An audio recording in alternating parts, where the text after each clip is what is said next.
సంస్కృతి సంపద YouTube channel తరపున అందరికీ స్వాగతం. శ్రీమద్ భగవద్గీత ఆధ్యాత్మిక రహస్యాలు అనే శీర్షిక ద్వారా శ్రీ త్రినాథ్ గారు ధారావాహిక ప్రసంగం చేస్తున్నారు. వారి ధారావాహిక ప్రసంగంలో ఈరోజు 392వ ప్రసంగం చేస్తున్నారు. శ్రీ త్రినాథ్ గారికి స్వాగతం. నమస్కారం అండి. శ్రీమద్ భగవద్గీత ఆధ్యాత్మిక రహస్యాలు ఈ కార్యక్రమాన్ని వీక్షిస్తున్నటువంటి సోదర సోదరిమణులందరికీ కూడా హార్దిక స్వాగతం, సుస్వాగతం. ధార్మికము, ఆధ్యాత్మికము ఈ రెండింటి మధ్య ఉన్నటువంటి భేదాన్ని మనము సుమారుగా 200 ఎపిసోడ్స్ నుంచి చర్చించుకుంటున్నామండి. ప్రతి ఒక్కరిని నేను ఒకటే విన్నపం చేస్తున్నానండి. దయచేసి ప్రతి ఒక్కరు బుద్ధినేత్రాన్ని తెరుచుకొని సత్యత ఆధారంగా అర్థం చేసుకుంటే ధార్మికం వేరే, ఆధ్యాత్మికం వేరే. రాత్రికి పగలికి ఉన్నంత భేదం ఉంది. ఆధ్యాత్మికతలో మనము అత్యున్నతమైనటువంటి స్థితికి వెళతాము. ఈ యొక్క జన్మలో కూడా చాలా అద్భుతంగా ఉంటాము. తదుపరి కాలచక్రంలో కూడా సత్య త్రేతాయుగాల్లో శ్రేష్టమైనటువంటి జన్మలు పొందుతాము. ఇప్పుడు ముందుగా మీకు మరొక విషయాన్ని తీసుకున్నాం, మీ దృష్టికి తీసుకుని వస్తున్నానండి. ఏమిటంటే మామూలుగా మనకి భక్తి మార్గంలో అంటే భౌతిక మార్గము అంటే ధార్మిక మార్గంలో అనేక సంశయాలు ఉన్నాయండి. భక్తులకు అనేక సంశయాలు ఉన్నాయి. ఉదాహరణకి, ఎందుకు ఈ చెడు పెరుగుతుంది? ఈ ఒక్క ప్రశ్నకి సమాధానం చెప్పండి. ప్రపంచంలో భక్తి అలాగ పెరుగుతున్నప్పుడు, అనేక రకరకాలుగా పెరుగుతున్నప్పుడు, 190% మంది భక్తి చేస్తున్నప్పుడు, భక్తి అంటే ఏంటి? పరమాత్మ మీద ప్రేమ, భక్తియుక్త, అదే కదండి. భక్తి అంటే ఏంటి? పూజలు పునస్కారాలు ఇవన్నీ పరమాత్మ కనెక్ట్ అవుదామని ఆ ఉద్దేశంతో చేస్తున్నారు వాళ్ళు. అలాంటప్పుడు చెడు ఎందుకు పెరుగుతుంది? చెడు పెరగకూడదు కదా. మంచి మార్గాన్ని వెళుతుంటే చెడు పెరుగుతుందండి. ఇలా అనేక రకాల సమస్యలు, ప్రశ్నలు ఉన్నాయి, సంశయాలు ఉన్నాయి. ఈ సంశయ నివృత్తి అనేది జరగటం లేదు ధార్మికంలో. ఆధ్యాత్మికతలో ప్రతి ఒక్క సంశయానికి మీకు సంతృప్తికరమైన మరియు సర్వులకు ఆమోదయోగ్యమైనటువంటి సమాధానాలు మీకు లభిస్తాయి. మీకు భగవద్గీతలో 4వ అధ్యాయంలో ఆఖరి 3 శ్లోకాలు మీరు జాగ్రత్తగా గమనించాలి. మీరు ఆఖరి 3 శ్లోకాలు, అందులో 42 శ్లోకాలు ఉన్నాయి. 40, 41, 42 మీకు టకటకట చెప్పేస్తాను. అజ్ఞశ్చ అశ్రద్ధానశ్చ సంశయాత్మ వినశ్యతి అన్నాడు. సంశయాత్మ వినశ్యతి నా అయం లోకో అస్తి నా పరో నా సుఖం సంశయాత్మన అన్నాడు. వాడికి ఇహలోకంలో లేదు సుఖము, పరలోకంలో సుఖం లేదు. సుఖం, పరలోకంలో సుఖం లేదంటే ఏంటి? సత్య త్రేతాయుగాలని సుఖధామము అంటారు. ఇప్పుడున్నటువంటి కలియుగాన్ని దుఃఖధామము అంటారు. అర్థమైందండి? అందువలన ఇక్కడ సుఖం లేదు, అక్కడ సుఖం లేదు. ఎవరికంట? సంశయాత్మ. అందుకని వినాశనం అవుతాడు. వినాశనం అవుతుంటే ఏంటి? వాడు జీవితం అధోగతి పాలవుతుంది. ఎక్కడో కలియుగంలో ఏదో జన్మ తీసుకుంటాడు. తదుపరి ఇంకొక శ్లోకం చూడండి. యోగ సన్యస్త కర్మాణం జ్ఞాన సంచిన్న సంశయం ఆత్మవంతం న కర్మాణి నిబధ్నంతి ధనంజయ. అర్థమైందండి? ఈ కర్మలన్నీ యోగము ద్వారా వెళ్ళాలంట. యోగం రూట్లో ప్రతిదీ యోగం మార్గంలో వెళుతూ ఉంటే ఏమవుతుంది? ప్యూరిఫై అవుతుంటుంది. ఆ కర్మలు శ్రేష్టంగా అవుతాయి. జ్ఞాన సంచిన్న సంశయం. జ్ఞానం అనేది మీ సంశయాలన్నింటినీ కూడా ఆ విధంగా నరికేస్తూ ఉంటుంది అన్నమాట, తొలగించేస్తూ ఉంటుంది. ఆత్మవంతం. అప్పుడు ఆత్మవంతం ఆత్మిక స్థితిలో కర్మయోగిగా మీరు కర్మలు గారు చేసినట్లయితే అటువంటి కర్మలు మిమ్మల్ని బంధించవు. నా నిబధ్నంతి ధనంజయ. ఆఖరది ఇప్పుడు 40, 41 చెప్పాను 4వ అధ్యాయంలో. 42 తస్మాత్ అజ్ఞాన సంభూతం కృత్స్థం జ్ఞానాసీనాత్మన చిత్వైనం సంశయం యోగమాతిష్టోత్తిష్ట భారత. జ్ఞానం అనేటువంటి అసి అంటే ఖడ్గము. జ్ఞానం అనేటువంటి ఖడ్గముతో నీ మనసులో, నీ హృదయంలో ఉన్నటువంటి అన్ని సంశయాల్ని ఖండించు అంటున్నాడు. తొలగించుకో. తొలగించినట్లయితే అప్పుడు నీ ఏమవుతుంది? యోగ మార్గం నీకు చాలా ఈజీగా అవుతుంది. అంటే ఈ విధము మీకు ధార్మికంలో ఎక్కడ సంశయాలు పెంచుకుంటూనే పోతున్నాం. ప్రతి దానికి కూడా ఏదో మీరు అనుకున్న విధానం సమాధానం చెప్తారు, కానీ సర్వులకు ఆమోదయోగ్యమైన అని చెప్పాను, సంతృప్తికరమైన అని చెప్పాను, ఇది దొరకదండి ఈ ప్రస్తుతానికి. అది ఆ విధంగా అర్థం చేసుకోండి ఆధ్యాత్మికము ధార్మికంలో మరొక ముఖ్యమైనటువంటి భేదాన్ని. ఇప్పుడు యక్ష ప్రశ్నల్లోకి వద్దామండి. యక్ష ప్రశ్నలు 35వ యక్ష ప్రశ్న. 35వ యక్ష ప్రశ్న ఏమడిగాడండి? యక్షుడు అనేటువంటి గంధర్వుడు ఏమడిగాడంటే కిం త్యాజ్యం అన్నాడండి. గత ఎపిసోడ్ లో మనం కిం స్వరూపం అనుకున్నాం, ఇప్పుడు కిం త్యాజ్యం అన్నాడు. త్యాజ్యం అంటే ఏది త్యజించాలి, ఏది వదిలివేయాలి, దానికి ఏమన్నాడు తెలుసునండి? కిం త్యాజ్యం. మీకు ఆశ్చర్యం వేస్తుందండి. నిజంగా యుధిష్ఠరుడు మనందరి కొరకు ఎటువంటి ఈ యొక్క జ్ఞానాన్ని ఇస్తున్నాడు అర్థం చేసుకోండి. ఈ యొక్క ప్రశ్నలకి సమాధానం రూపంలో అహంకార త్యాజ్య అన్నాడు. అహంకారాన్ని విడిచిపెట్టండి, ఇంకేమక్కర్లే. అహంకారం అంటే దేహాభిమానము విడిచిపెట్టండి. నేను దేహము, నేను చేస్తున్నాను, అన్నిటికీ నేనే కారణము, నన్ను పట్టించుకోండి, ఇదంతా అహంకారం. బాడీ కాన్షియస్నెస్, దాన్నే ఈగో అంటారు, ఈజీఓ. దాన్ని పెద్దవాళ్ళు ఏమన్నారు? ఈజీఓ అంటే ఎడ్జ్ గాడ్ అవుట్ అంట. మీరు బాడీ కాన్షియస్నెస్ లో ఉంటే భగవంతుడిని పొందలేరు. ఇప్పుడు చూడండి, దానికి కొంచెం చిన్న ఎక్స్ప్లెనేషన్, ఎక్కువగా డీటెయిల్ గా లేదు. అహంకారమే వదిలివేయాలి. ఏమి వదిలివేయాలి? అహంకారాన్ని విడిచిపెట్టాలి. మనిషిని నిజమైన జ్ఞానము నుండి, చూసారా, మనిషిని నిజమైన జ్ఞానము నుండి, ధర్మము నుండి దూరము చేసే ప్రధాన అడ్డంకి అహంకారం. నేనే చేస్తున్నాను, నేనే గొప్పవాడిని, ఇది నాది అనే భావన వల్ల మనిషి సత్యాన్ని గ్రహించలేడు, వినయాన్ని కోల్పోతాడు. వినయాన్ని కోల్పోతాడు. అక్కడ 5వ అధ్యాయం 18వ శ్లోకం గుర్తొస్తుంది నాకు. విద్యా వినయ సంపన్నే బ్రాహ్మణే గవిహస్తిని శునిచైవశ్వపాకే చ పండితా సమదర్శిన. ఎవరు పండితుడండి? ఎవరైతే విద్యావంతుడైన వినయ సంపన్నుడైన బ్రాహ్మణుణ్ణి, మరియు చండాలుడు, ఎవరు చండాలుడు? శునక మాంసము తింటున్న చండాలుడిని, ఇద్దరిని సమానంగా చూసేవాడే పండితుడు. భగవంతుడి యొక్క నిర్వచనం పండితుడంటే. ఇక్కడ చూసారు వినయోసం, ఇగో వదిలేస్తేనే మనకి నేను గొప్పవాడిని కాదు, నేను ప్రపంచంలో ఇంతమందిలో నేను ఒక్కడిని, పరమాత్మ సంతానాన్ని, తోటి వాళ్ళంతా కూడా నా ఆత్మలు, వాళ్ళు కూడా నా సోదరాత్మలు, అందరినీ గౌరవించాలి, వసుదైవ కుటుంబకము. వినయాన్ని కోల్పోతాడు, ఇతరులను తక్కువగా చూస్తాడు. అందుకే యుధిష్ఠిరుడు స్పష్టంగా చెబుతున్నాడు, వదిలివేయవలసినది అహంకారమే. అహంకారం అంటే దేహాభిమానము. అంటే దేహాభిమానం అంటే ఏంటి? నేనే ఈ శరీరము, ఈ శరీరం నేను దేహము అనే భావన, నా పేరు, నా హోదా, నా దర్జా, నా జ్ఞానము, నా గుర్తింపు, ఇవన్నీ ఆత్మస్మృతిని నశింపజేస్తాయి. ఈ దేహాభిమానం ఆత్మాభిమానం అలా కలిసి ఉండవండి. అది గాని ఉంటుంది, ఇది గాని ఉంటుంది. ఇప్పుడు గీత చెప్తుంది నువ్వు ఆత్మవి. త్యాజ్యం అంటే ఏంటండి? దేహాభిమానాన్ని విడిచిపెట్టాలి. నేను నాది అనే భావన, కర్తృత్వ అహంకారం, నేను చేస్తున్నాను, ఇది నేనే చేశాను, ఈ సఫలతకి నేనే కారణం. ఫెయిల్ అయింది అనుకోండి, అందరి మీద తోసేస్తాం, మీరు అది చేశారు, మీరు ఇలా చేశారని. ఒకవేళ నిజంగా సఫలత వస్తే నేనే చేశానంటాడు, నా వల్లనే సఫలత లభించింది అంటాడు. దాన్ని కర్తృత్వ భావన అంటాడు. స్వీకరించవలసింది ఏమిటి? నేను శాంత స్వరూపమైన ఆత్మను. అర్థమైందండి? ఇది ఆత్మాభిమానం అన్నమాట. ఆత్మాభిమానం వల్ల వస్తోంది. భగవంతుడు కర్త, నేను నిమిత్తము. ప్రతిదానికి రండి భగవంతుడితో లింక్ చేసుకుంటామండి. భగవంతుడు పార్ట్ టైం గాడ్ కాదండి, దయచేసి గుర్తుపెట్టుకోండి. ఏదో కాసేపు పూజ చేసుకున్నాం, తర్వాత పిచ్చి పిచ్చి పనులు చేసుకోవచ్చు, తాగేవాడు తాగొచ్చు, డ్రింక్ చేసేవాడు చేయొచ్చు, మారణకాండ చేసేవాడు చేయొచ్చు, అబద్ధం ఆడొచ్చు, అధర్మంలో వెళ్ళొచ్చు, కల్తీలు చేయొచ్చు, మోసాలు చేయొచ్చు, లంచాలు తీసుకోవచ్చు. కాదండి, ఎక్కడ ఏ శాస్త్రంలో కూడా లేదు, ఏ ప్రవచనకారుడు కూడా మీకు ఈ విధంగా చెప్పలేదు.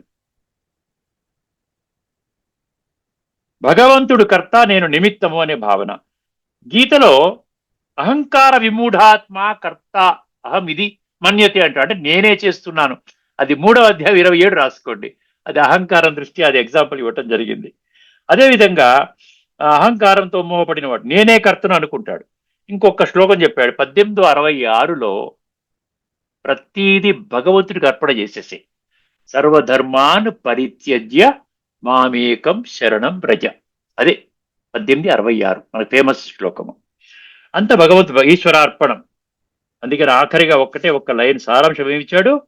కిం త్యాజ్యం అంటే అహంకారమే త్యాజ్యం. అహంకారాన్ని వదిలినప్పుడే ఆత్మస్మృతి, శాంతి, ధర్మ జీవనము సాధ్యం అవుతుంది. సో ఇంతటితో యక్ష ప్రశ్నల ఈ త్యాజ్యం అనే విషయాన్ని చర్చ మనం ముగించుకొని ఇప్పుడు మనం ఉపనిషత్తుల దగ్గరికి వెళదాం. మన గత ఎపిసోడ్ లో ఏం చర్చించుకున్నామండి?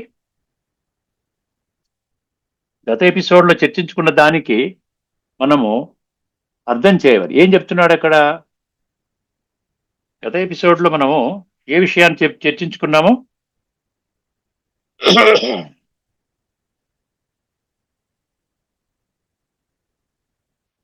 గత ఎపిసోడ్ లో మనం ఏం చర్చించుకున్నాము? ఎవరైనా చెప్తారా? రాశాను. ఎందుకంటే స్టార్టింగ్ పాయింటే మనము మర్చిపోతే కష్టం కదా.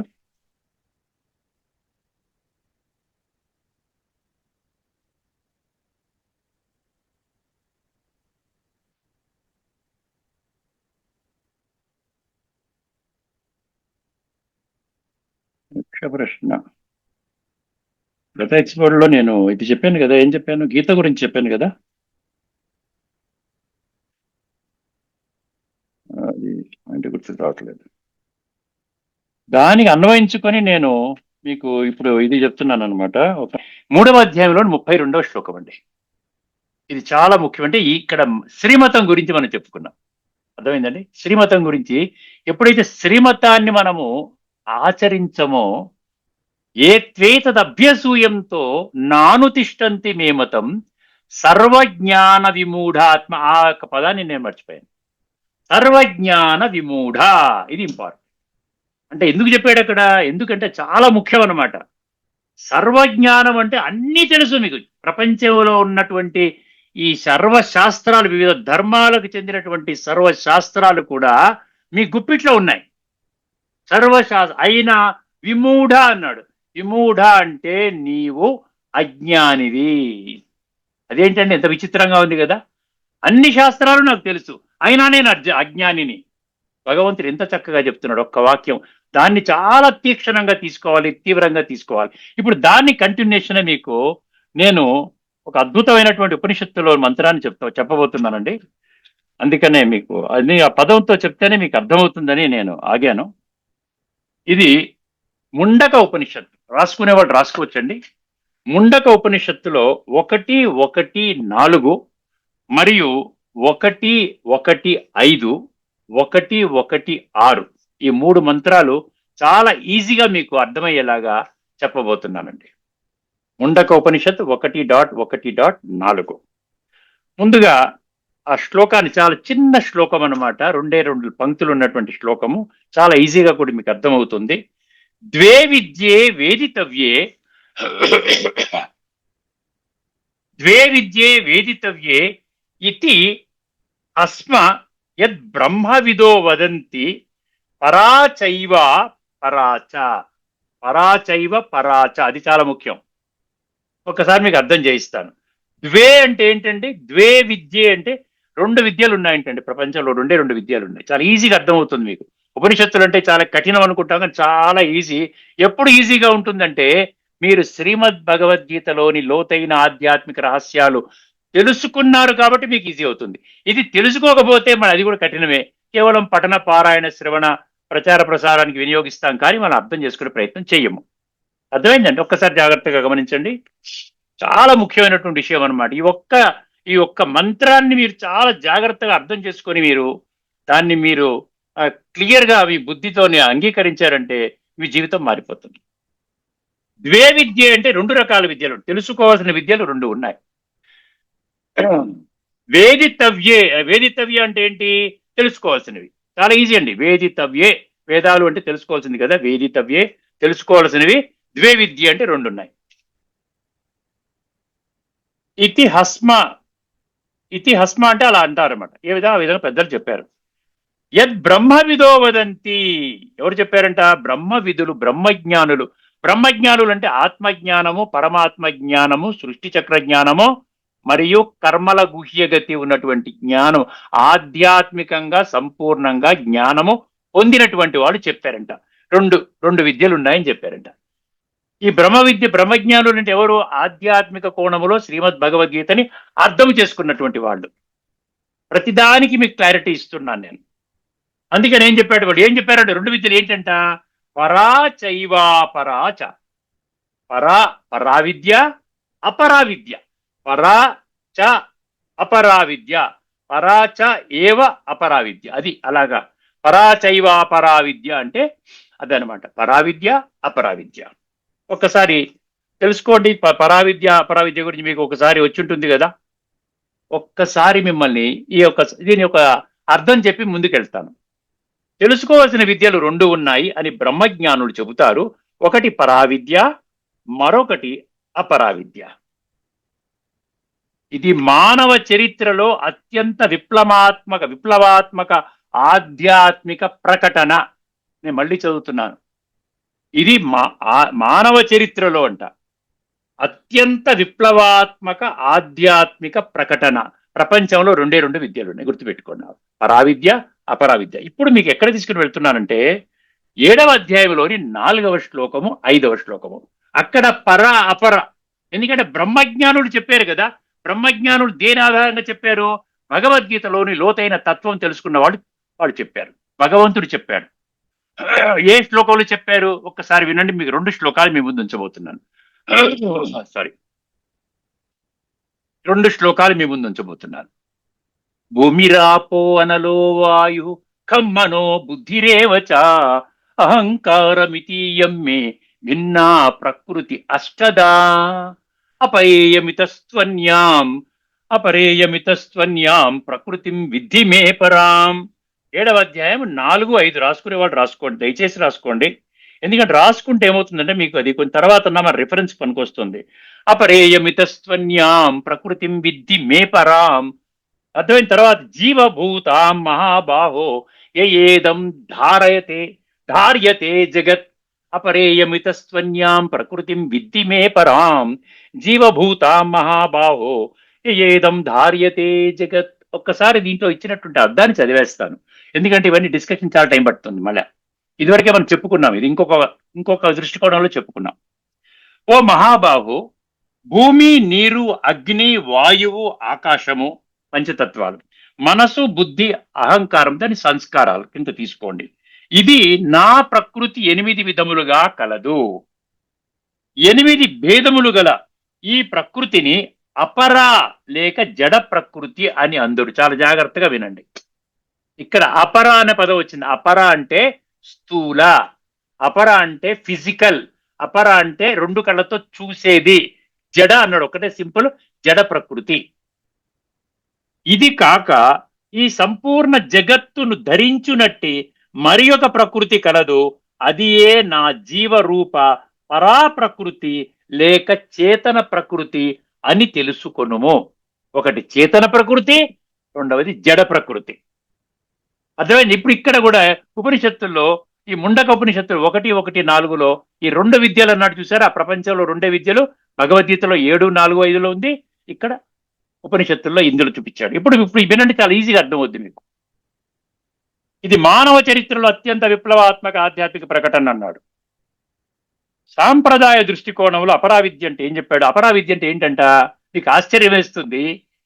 ఏదైతే మీరు ఆ చైతన్యములోకి రాకుండా కేవలము పఠన పారాయణ శ్రవణ ప్రచారము చేస్తారో అంతా కూడా అపరావిద్యనేనట. భగవద్గీత కూడా అపరావిద్య అవుతుంది. ఎప్పుడు? భక్తి కోణములో ఈ ఆచరణ అనే దాన్ని విడిచిపెట్టి పఠన పారాయణ శ్రవణ ప్రచారం చేస్తుంటే అది గీతని కూడా మనం ఏం చేస్తున్నాం? జడ విద్య కింద చేసుకుంటున్నాం, అంటే అపరా విద్య కింద చేసుకుంటున్నాం. జడ ప్రకృతి, ఫిజికల్. అంటే గీతని ఫిజికల్, మెటాఫిజికల్, ఒకటి ఆధ్యాత్మికము, ఒకటి ధార్మికము. సో ధార్మికంలో ఏమైపోయింది? అది అపరా అయిపోయింది, అపరా విద్య అయిపోయింది. ఆధ్యాత్మికతలో అది పరావిద్య అయింది, గుర్తుపెట్టుకోండి. అందుకని ఎగ్జాంపుల్ ఇస్తున్నాడు. ఏవేవి అపరావిద్యలు, ఏవే అపరావిద్యలు చాలా జాగ్రత్తగా వినండి. వేదాలు అపరావిద్య అంటున్నాడు. దానికి మళ్ళీ నేను ఆ మంత్రం చదువుతాను మీకు. 1:1:5 స్పష్టంగా చేశాడు. యజ్ఞాలు అంతా ఫిజికలే కదంటే, హోమగుండంలో మనం అన్ని వేస్తాం, అదంతా కూడా అపరావిద్య. కర్మకాండలు ఏవైతే చేస్తున్నారో అన్ని అపరావిద్యలు. మంత్రాలు అపరావిద్య, శాస్త్ర అధ్యయనము అపరావిద్య, ఆచారాలు అపరావిద్య, పుణ్యకర్మలు అపరావిద్య. మీరే దాన పుణ్యాలు అన్ని చేస్తున్నారు కదా, ఆసుపత్రి కట్టించారు, ఇది కట్టించారు, స్కూల్ కట్టించారు, పేదవాళ్ళకి ఏదో ఒక ఓల్డేజ్ హోమ్ కట్టించారు, ఇవన్నీ అపరావిద్య, పుణ్యకర్మలు. ఇవన్నీ మనసు బుద్ధి స్థాయిలో పనిచేస్తాయి, మనసు బుద్ధి స్థాయిలో పనిచేస్తాయి. ఇవి సంసారములో ఉన్నప్పటికీ శ్రేయస్సుకు దారి చూపుతాయి. ఏంటంటే సంసారములో ఉన్నప్పటికీ శ్రేయస్సుకు దారి చూపుతాయి. అర్థమైందండి? ఇవన్నీ ఒక దారి ఇస్తుంది, అది గమ్యం కాదు, అదొక మార్గం ఇస్తుందా. హయ్యర్ లెవెల్కి వెళ్ళండి, ఇప్పుడు దాన పుణ్యాలు చేశారు, మీ యొక్క శక్తి పెరిగింది, ఆంతరికంగా సంస్కారాలు తగ్గుతున్నాయి, మంచిగా అవుతున్నాయి, ఇప్పుడు హయ్యర్ లెవెల్కి వెళ్ళండి చెప్తుంది. అది గమ్యం కాదు, అది మార్గం మాత్రమే అంటున్నాడు. కానీ ఇవి మోక్షాన్ని ప్రత్యక్షంగా ఇవ్వలేవు. ఇవి మోక్షం అంటే లిబరేషన్ అంటే ఏంటి? శరీరం విడిచిపెట్టిన తర్వాత ఏ యుగంలోకి వెళ్ళాలి? సత్యయుగంలోకి వెళ్ళాలంటే సాత్విక సంస్కారాలు, రాజసిక సంస్కారాలు, తామసిక సంస్కారాలు, సంస్కార పరివర్తన. ఇది ఈ యొక్క భౌతికంగా మనం చేసేటువంటి అపరావిద్య ద్వారా ఇది సాధ్యము కాదు. ఇదే చెప్పాడు కదా ఇక్కడ, మానవ చరిత్రలో అత్యంత విప్లవాత్మక ఆధ్యాత్మిక ప్రకటన అదనమాట. నెక్స్ట్, అపరావిద్య అంటే సాధన మార్గం అన్నాడు. ఎందుకని సార్? భక్తి నుండి మెల్లిగా అలాగ భక్తి చేసి చేసి చేసి భక్తి యొక్క ఫలము జ్ఞానం అంటాడు.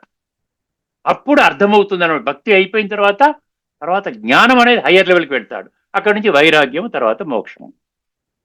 పరావిద్య అంటే ఏంటి? సాధ్య జ్ఞానము, డైరెక్ట్ గా ఇన్ఫ్లుయెన్స్ అవుతుందన్నమాట. మనము దాంట్లో ఎక్స్పీరియన్స్ చేస్తామన్నమాట ఆ జ్ఞానాన్ని. అది సాధ్య జ్ఞానం అన్నాడు. దీన్నేమో సాధన మార్గము అని అన్నాడు. ఒక్కసారి చూసినట్లయితే ఇప్పుడు మీకు 1:1:4 చెప్పానండి. ముండక ఉపనిషత్తులో 1:1:4. ఇప్పుడు 1:1:5 అది స్పష్టమవుతుంది. సమయాన్ని దృష్టిలో పెట్టుకుని నేను చెప్తాను. కొంచెము వీలైనంత వరకు కొంచెం స్పీడ్గా చెప్పడానికి ప్రయత్నం చేస్తాను. పరావిద్య ముండక ఉపనిషత్తులో 1:1:5. తత్ర పరా ఋగ్వేదో యజుర్వేద సామవేదో అథర్వవేద శిక్షా కల్పో వ్యాకరణం నిరుక్తం ఛందో జ్యోతిషమితి. ఇదంతా కూడా ఏమంటున్నాడు? అపరావిద్య అంటున్నాడు. పరావిద్య కాదు, అపరావిద్య అంటున్నాడు. ఏమంటాడు? అపరావిద్య అంటే అపరావిద్యగా చెప్పబడింది ఏంటంట? ఋగ్వేదము అపరావిద్య, యజుర్వేదము అపరావిద్య, సామవేదము అపరావిద్య, అథర్వవేదం అపరావిద్య. శిక్ష అంటే ఉచ్చారణ శాస్త్రం. అందుకని సరే శబ్ద బ్రహ్మ అంటాడు వేదాలని. అది శబ్దం అనమాట. అది దాంట్లో అర్థంలోకి వెళ్ళము, శబ్దం బట్టే దాన్ని బట్టే మనము ఆ వైబ్రేషన్స్ మనం క్యాచ్ చేస్తాము, మనలో కాస్త సాత్వికత తెచ్చుకోవడం ప్రయత్నం చేస్తాం. అందుకని శబ్దముతో కూడుకున్నది వేదాలు అన్నమాట. ఇక్కడ ఏమన్నాడు? ఉచ్చారణ శాస్త్రము శిక్ష అంటే ఇక్కడ 6 ఉపాంగాలు ఉన్నాయండి. వేదాంగాలలో 6, వేదాలు 4, వేదాంగాలు 6 ఉన్నాయంటాడు. 6, 4, 10 అన్నమాట. ఈ వేదాంగాలు ఏంటి? ఉచ్చారణ శాస్త్రం శిక్ష అన్నాడు. కల్ప అంటే కర్మకాండ విధాన శాస్త్రము, వ్యాకరణం అంటే వ్యాకరణ శాస్త్రము, నిరుక్తం అంటే పద వ్యుత్పత్తి శాస్త్రము, ఛంద అంటే వేద ఛందస్సు శాస్త్రము, జ్యోతిషం అంటే జ్యోతిష శాస్త్రము. ఈ విధంగా 6, ఈ విధముగా 6 వేదాంగాలు, ఇది 4, ఇది అపరావిద్య అంటున్నాడు. తత్రాపరా అన్నాడు చూసారా శ్లోకము 1:1:5లో. తత్రాపరా అంటే తత్ర అపరా. ఈ 2 విద్యలలో అపరావిద్యగా పరిగణింపబడేవి ఇవే: ఋగ్వేదము, యజుర్వేదము, సామవేదము, అథర్వవేదము, మరియు శిక్ష, కల్పము, వ్యాకరణము, నిరుక్తము, ఛందస్సు, జ్యోతిషము. సారాంశం ఏం చెప్తుంది ఒక్కసారి గమనించండి. వేదాలు మరియు వాటి 6 ఉపాంగాలు. శిక్ష అంటే ఉచ్చారణ శాస్త్రము, ఇందాక చెప్పుకున్నాం కదా, కర్మకాండ విధాన శాస్త్రము, వ్యాకరణ శాస్త్రము, నిరుక్త అంటే పద వ్యుత్పత్తి శాస్త్రము, ఛంద అంటే ఛందస్సు శాస్త్రము, జ్యోతిషం అంటే జ్యోతిషము. ఇవన్నీ అపరావిద్యగా చెప్పబడ్డాయి. అపరావిద్య అంటే వేదాలు, ఉపనిషత్తులు కూడా అపరావిద్యనేనండి. ఎందుకంటే అది అనుభూతిలోకి తీసుకొని రావట్లేదు కదా. ఉపనిషత్తులు, పురాణాలు, శాస్త్రాలు, వ్యాఖ్యానాలు, మత గ్రంథాలు, పఠన పారాయణ, వాదనలు ఇవన్నీ కూడా అపరా విద్య కింద వస్తాయి. ఇవన్నీ బుద్ధి ఆధారితమైనవి. అంటే బుద్ధి అంటే ఈ ఆత్మలో ఆత్మ జాగృతి ద్వారా వచ్చే చైతన్య బుద్ధి కాదండి. మామూలుగా బుద్ధి మనం చదువుకుంటే టాప్లోకి వెళ్తాం సరా, ఐఐటి పాస్ అయ్యే నంబర్ 1 అంటే బుద్ధి వాడుకున్నాం కదా, అదనమాట ఆ బుద్ధి.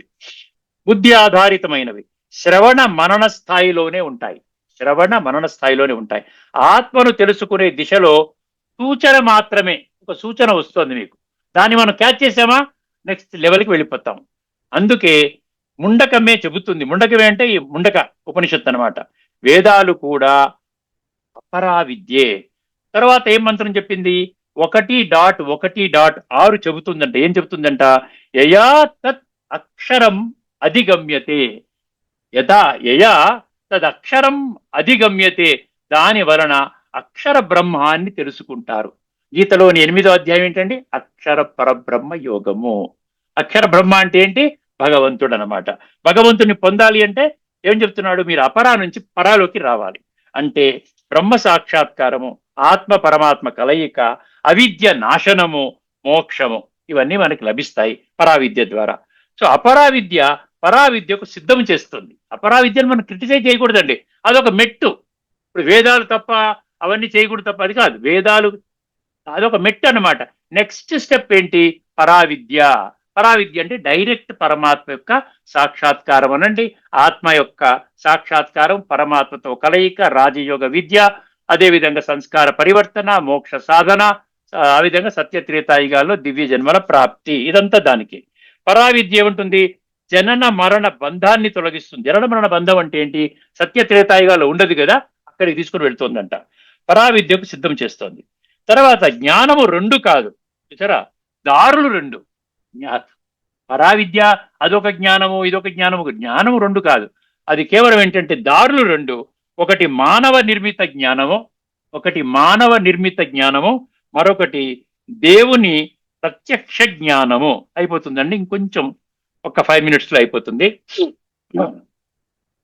పరావిద్య అంటే కొంచెం అర్థం చేసుకోండి, ఎందుకంటే ఇక్కడ సబ్జెక్ట్ ఇందులో పూర్తి అయిపోతే తదుపరి మనం ఇంకొక దానికి వెళ్ళొచ్చు అనమాట. ఇది మధ్యలో డిస్కంటిన్యూ చేసే విషయం కాదనమాట. పరావిద్య అంటే ఏంటి? నేను శరీరము కాదు, ఆత్మను. నేను పుణ్య పాప కర్మల కర్త. నేను పుణ్యకర్మలకి నేనే కర్తను, పాపకర్మలకి నేనే కర్తను. కర్త నేను, కర్త ఆత్మ. నా తండ్రి పరమాత్మ, ఆయన నుండే సత్య జ్ఞానము వస్తుంది. అంటే ఏంటి? ఆత్మస్మృతి మరియు పరమాత్మ స్మృతి. ఇది పుస్తక జ్ఞానము కాదు, పఠనము కాదు, వాదము కాదు, అనుభవ జ్ఞానము. అందుకే బీకే భాషలో ఏం చెప్తారంటే పరావిద్య అంటే రాజయోగము ద్వారా పొందే స్వీయ సాక్షాత్కారము, ఈ మంత్రము ఇచ్చే తుది స్పష్టత. ఇక్కడికి ఆపేద్దాము సమయాన్ని దృష్టిలో పెట్టుకొని, ఎందుకంటే తదుపరి మరి కార్యక్రమాలు ఉంటాయి. మన ఈ యొక్క సంస్కృతి సంపదలో తదుపరి కార్యక్రమం కూడా ఉంటుంది. అందువల్ల ఇదే దాన్ని కొంచెము నెక్స్ట్ ఎపిసోడ్లో కాసేపు కంటిన్యూ చేసి దీన్ని కంక్లూడ్ చేస్తాను. తదుపరి మరి ఇంకొక గీతా శ్లోకాన్ని మనం తీసుకుందాం. ఓకేనండి, ఇక్కడితో ఈ యొక్క చర్చని ముగిస్తున్నాము. అందరికీ సెలవు. తదుపరి మళ్ళీ కలుసుకునేంత వరకు నమస్కారము. లోకా సమస్త సుఖినో భవంతు. ఓం శాంతి. శ్రీమద్ భగవద్గీత ఆధ్యాత్మిక రహస్యాలు శీర్షికలో శ్రీ త్రినాథ్ గారు ధారావాహిక ప్రసంగం చేశారు. వారికి ధన్యవాదాలు.